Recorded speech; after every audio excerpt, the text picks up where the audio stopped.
12 horas e 49 minutos, de volta com o 12 em ponto 98. Expectativa total em relação ao novo decreto do governo do estado. O atual decreto, né, que criou o toque de recolher a partir das 20 horas e de forma integral aos domingos e feriados, vence na próxima quarta-feira. O que vem por aí? Controlador Geral Pedro Lopes, boa tarde, seja bem-vindo. Boa tarde a todos, boa tarde. Agradeço novamente aí a oportunidade de estar aqui com vocês, tá?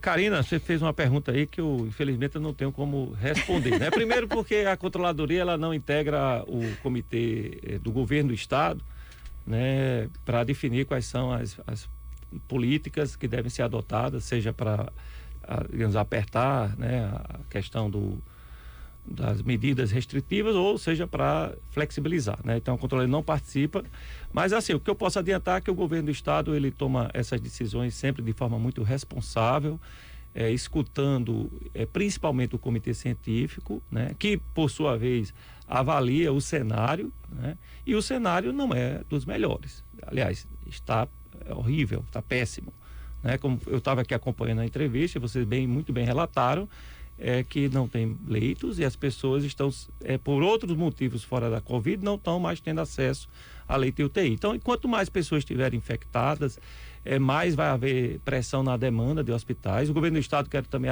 já adiantar uma informação, a gente está abrindo mais leitos essa semana, tá? Acho que amanhã deve estar sendo divulgado no João Machado, mais leitos de UTI, e com isso, vamos dizer assim, folga um pouco mais a pressão. Mas enquanto as pessoas estiverem em situação de risco, se colocando em situação de risco e estiverem contribuindo para o aumento, né, da contaminação, a situação vai ficar insustentável. Aí a questão é que daqui a pouco não vai ter nem dinheiro que resolva, porque você já está tendo problema.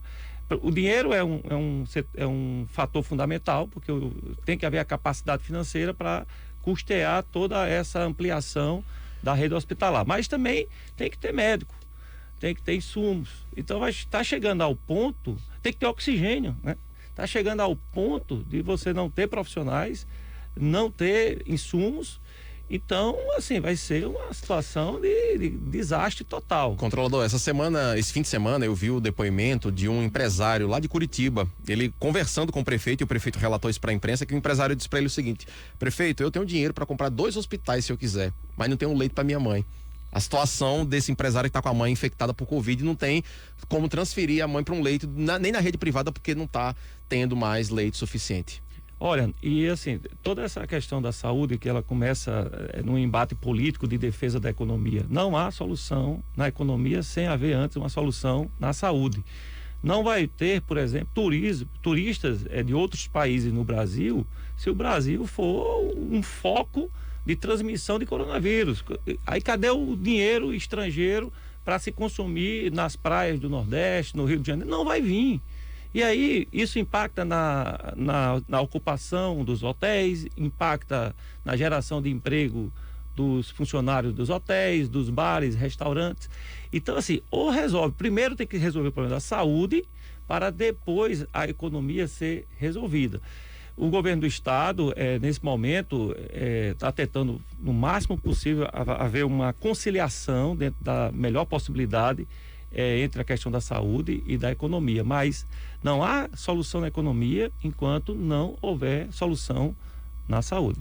Controlador, outros estados aqui, diante dessa situação dramática também, que estão precisando fechar, né, restringir circulação, estão tomando algumas medidas para socorrer alguns setores que estão mais prejudicados. Por exemplo, setores de bares e restaurantes estão recebendo o apoio financeiro dos governos do Ceará, Paraíba, Alagoas, Piauí, né? Maranhão também anunciou nesse fim de semana um auxílio não só para os bares e restaurantes, mas também para o setor cultural. Pois é, diante desse cenário novo agora, com todos os estados aqui do Nordeste, né, os governos tendo que tirar dinheiro do bolso para garantir esses auxílios para esses setores prioritários. Caso o Rio Grande do Norte mantenha esse decreto mais restritivo, mais duro, há possibilidade também do governo tomar essa posição de se criar um auxílio? O governo já começou, né? Talvez de forma ainda tímida, mas já começou. Ele expediu decretos prorrogando prazos de pagamento de imposto, né, para esses setores. Mas possível, sim, que o governo do estado, ele também entre com estes aportes. Evidentemente, como eu falei há pouco, né, tem uma limitação que é financeira. E assim, também quero colocar que essa política nacional de manter a economia estabilizada, ela deve ser promovida principalmente pela União. A União, ela tem prerrogativa constitucional de fazer dinheiro, mandar rodar 30 bilhões. A União pode fazer isso. A União pode pegar dinheiro emprestado. A União pode vender título da dívida pública e captar mais recursos. Então, a União tem mecanismos macroeconômicos de geração de moeda que os estados e municípios não possuem. O estado e o município, ele é quase um gestor, um gestor microeconômico, como fosse uma empresa. Ele tem receita e tem suas despesas. A União, não apenas no Brasil, mas os Estados Unidos, Inglaterra, qualquer país do mundo, ele tem autonomia para fazer dinheiro. A grande discussão paralela é o seguinte: qual é o tamanho desse dinheiro que pode ser feito para não gerar inflação? Quer dizer, haver um excesso de demanda para não gerar inflação. Mas se você tem uma economia em queda, então você tem um excedente de produção, então a emissão desse papel moeda até determinado valor, muitos economistas progressistas da linha keynesiana defendem que pode ser feito sem gerar inflação. E isso foi provado ano passado. O déficit fiscal do governo brasileiro foi 700 milhões de reais e não houve inflação. A inflação ficou sob controle. Por quê? Porque havia uma carência, um excesso de oferta de produtos. Então, essa injeção de recursos, ela não gerou a inflação que o ministro Paulo Guedes, lá atrás dizia que existia, e os economistas progressistas disseram que não existia e na prática não existiu. Os Estados Unidos, isso aí eu não estou trazendo nenhuma novidade. Os Estados Unidos estão aprovando um apoio financeiro para as pessoas e empresas de 2 PIBs brasileiros. Eles estão injetando dinheiro na economia para as pessoas ficarem em casa. E fica em casa. Agora vamos cuidar da saúde. Depois que resolver a saúde, a gente retoma a economia. E o governo americano está pagando as empresas e pagando as pessoas para ficarem em casa. Então, se o governo federal não tomar essa atitude, isso é atitude, baseada em conceitos econômicos. Se ela não tomar essa atitude, então vai ficar esse sofrimento aqui embaixo. Aí fica as pessoas sem renda, fica as empresas quebrando, e essa responsabilidade, digo com toda clareza, é responsabilidade do governo federal. O governo federal tem instrumentos para jogar dinheiro na economia com a responsabilidade de não gerar inflação, ou seja, dimensiona, né, o valor que pode ser injetado na economia para não gerar inflação, e esse valor tem que dar um mínimo de estabilidade. O país, o ano passado, o Brasil teve um PIB negativo de menos 4%, né? Está sendo estimado menos 4,1%. Vai ser um PIB excelente, tá? Vai ser um PIB excelente, considerando toda queda da economia, 4 meses, né, de comércios fechados no Brasil geral. Então foi um PIB muito bom em relação a vários países do mundo. Agora eu quero ressaltar o papel do Congresso Nacional nessa relativa estabilidade do PIB, porque o Congresso Nacional aprovou mais 30 bilhões, quer dizer, dos valores que iam ser aportados aos estados e municípios para equilíbrio fiscal, chegou uma proposta de 90 bilhões, o Congresso Nacional aprovou 120 bilhões e o auxílio emergencial, que era a proposta original de R$200, passou a ser R$600, e com isso manteve minimamente estabilizada a economia sem criar inflação. A inflação, na verdade, que existiu, algumas inflações, foi pelo aumento do dólar, que aí, como a gente importa muitos produtos e o dólar aumentou a sua cotação, então evidentemente que esse aumento do dólar, ele refletiu no preço dos produtos. Controlador, agora a União, ela assumiu todos esses gastos em 2020, né? Socorreu os estados e municípios que tiveram queda de arrecadação, criou o auxílio emergencial em valor, assim, que até a oposição reconhece que foi um valor acima da capacidade de pagamento, porque se esperava que a pandemia fosse vencida num prazo mais curto e acabou se estendendo muito. O que a gente tem visto agora é que os próprios estados, eles também estão criando mecanismos de apoio, né, principalmente para os setores que estão sofrendo mais. O presidente da República já disse que essa história de lockdown nos estados, os governadores vão ter que ajudar a União, né? E é isso que a gente tem visto alguns estados já fazendo. Então, no caso do Rio Grande do Norte, além de prorrogar prazos para pagamentos e tal, já se estuda também algum auxílio, como todos os estados vizinhos aqui estão fazendo? O Estado, como eu disse, a gestão do Estado e município, ela é microeconômica. Ele não tem capacidade de fazer dinheiro. Ele não pode mandar fazer dinheiro. O governo federal pode. Reitero, como você bem colocou, a União entrou com recursos muito importantes para a estabilidade da economia, mas boa parte desses recursos foi uma iniciativa do Congresso Nacional de aumentar, por exemplo, o auxílio emergencial de 200 para 600 e manteve relativamente estável a economia. E lamento, nós tínhamos uma ferida, né? Tínhamos um ferimento que estava cicatrizando e abriu a ferida. Tá tudo exposto, está pior do que antes. Então, infelizmente, vai ter que fazer o mesmo aporte novamente. Perdemos tudo, voltamos para o zero. Estamos pior do que a julho do ano passado. Controlador, agora tem uma situação um pouco diferente, que é os estados estão assumindo assim, o protagonismo, de certa forma, de algumas ações de combate à pandemia. Uma delas, inclusive, é a de comprar vacinas, né? E o Rio Grande do Norte, inclusive, junto com o Consórcio Nordeste, já está negociando, acho que fechou já o contrato para comprar a dose da vacina Sputnik 5 da Rússia. E aí a gente rememora aquele problema que teve com o Consórcio Nordeste na compra dos respiradores. E eu pergunto, que tipo de providência o governo do estado está tomando agora com relação às vacinas para evitar que aconteça aqueles mesmos fatos com relação aos respiradores, onde se perdeu 5 milhões? Bom, antes de responder sua pergunta, só quero dizer o seguinte: apesar dessas iniciativas estaduais, né, para poder manter a economia minimamente estável, eles estão limitados, tá? Então eles não vão segurar muito tempo, eles não têm dinheiro, capacidade de geração de dinheiro pela Constituição da República. Vou dar um exemplo aqui paralelo. Foi aprovado o PEF, que é o Programa de Equilíbrio Fiscal, e o governo do estado vai aderir ao PF. Quando ele tiver acesso a esse PF, ele vai receber, se for aprovado, né, vai receber 1,2 bilhão e 3 parcelas de 300 milhões, mas para isso é preciso que a União autorize o estado.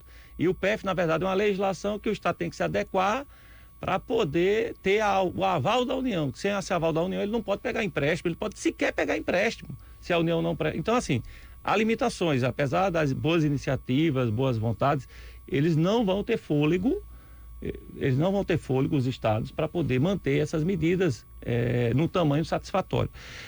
O governo do estado, essa operação da vacina, ela é diferente da operação do Consórcio Nordeste.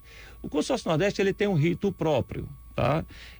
Pela lei do consórcio, o estado líder, que naquela época era a Bahia, ele é responsável por toda a tramitação administrativa, e os demais estados participantes do consórcio, eles podem aderir, fazer uma adesão, e pelo princípio da boa-fé administrativa, ele não precisa passar o processo dentro dos ritos administrativos. Então, na verdade, houve uma transação legalmente encaminhada pelo governo da Bahia, por ser líder do consórcio, e o governo do estado aderiu àquela operação.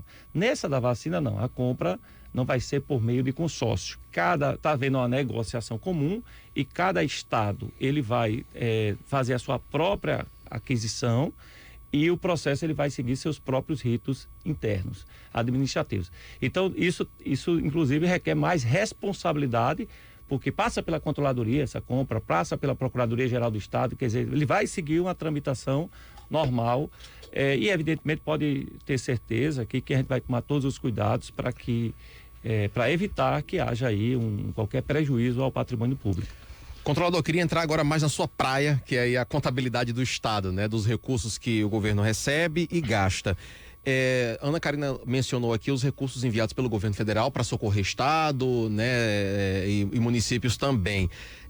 Só que a prestação de contas desses recursos que foram recebidos ficou meio confusa, porque o presidente Bolsonaro usou as redes sociais recentemente, distorceu muito as informações, acabou colocando numa conta só recursos que foram enviados direto para o Estado, recursos pagos a título de auxílio emergencial, de outros benefícios assistenciais pagos à população, e aí a população ficou meio confusa. Afinal de contas, quanto é que o Rio Grande do Norte recebeu, quanto foi que gastou, quanto é que veio especificamente para o enfrentamento da pandemia, quanto que foi para as despesas gerais. Então eu queria dar a oportunidade para que o senhor falasse sobre essa divergência que ficou, essa confusão que ficou em relação aos recursos que foram destinados aqui para o Rio Grande do Norte. Quanto de fato foi encaminhado para o Rio Grande do Norte em 2020, controlador?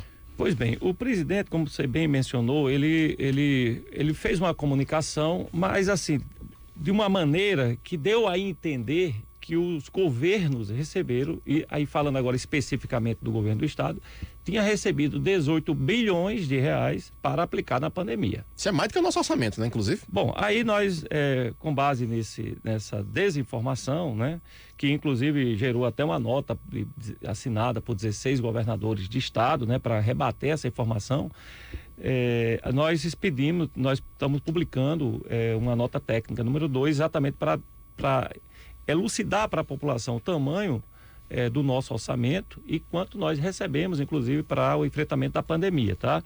Então, assim, toda a receita do governo do estado em 2020 foi de 14 bilhões de reais. A gente está colocando isso nessa nossa nota técnica, 14 bilhões de reais. Tudo, saúde, educação, segurança, infraestrutura, orçamento geral. Toda a receita, né? Toda a receita é 14 bilhões de reais.